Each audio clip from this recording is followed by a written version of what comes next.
Строительство мусорного полигона и сортировочного центра в селе Кацикыт Углурыбского района было начато в рамках инвестпрограммы 2020-2022.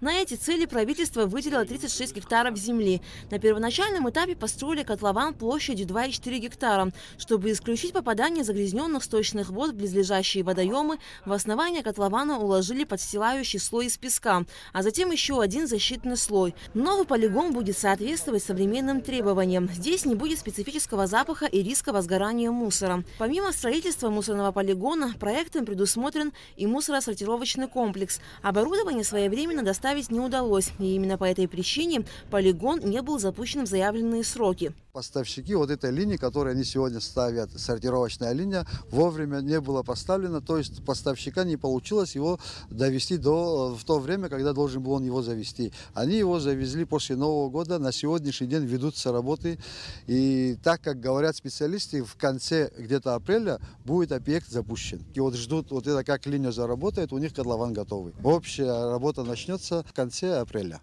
Мусоросортировочный комплекс состоит из линии сортировки твердых бытовых отходов на 12 постов и участков прессования мусора. Сюда будут свозиться твердые бытовые отходы. Они будут сортироваться на вторсырье, то есть выделяться стекло, металл, пластик, все, что можно переработать. Все остальные органические отходы, которые не подлежат вторичной переработке, будут прессоваться в брикеты и складываться в котлован.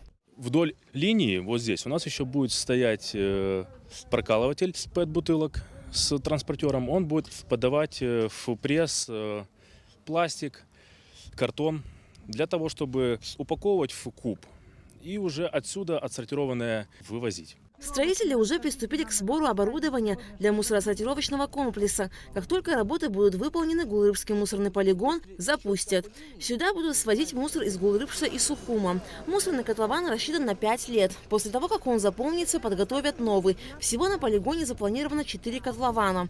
Кроме того, в Гулырыбском районе завершены работы по строительству моста через реку Малый Кудор. Летом в 2021 году во время ливневых дождей река вышла из берегов и смыла автомобильный мост. В результате 5 сел оказались оторваны от центральной трассы. На месте силами администрации района и жителей оперативно была установлена временная конструкция, которая позволяла проезжать машинам. В 2022 году при поддержке руководства страны был возведен новый мост. Строительные работы обошлись в 8 миллионов 600 тысяч рублей. Приезжал президент, смотрел, здесь собрались люди, обратились к нему, и он им пообещал, что этот мост будет сделан. В самом деле, на сегодняшний день этот мост сделанный по всем стандартам и по всем нормам, оно видно. И благодарят люди, население, что есть у них в самом деле такой мост. Омар Бганба также рассказал, что силами администрации района был сделан ямочный ремонт дороги, ведущей к мусорному полигону. Алика Трапш, Тимур Гогохия, Абхазское телевидение.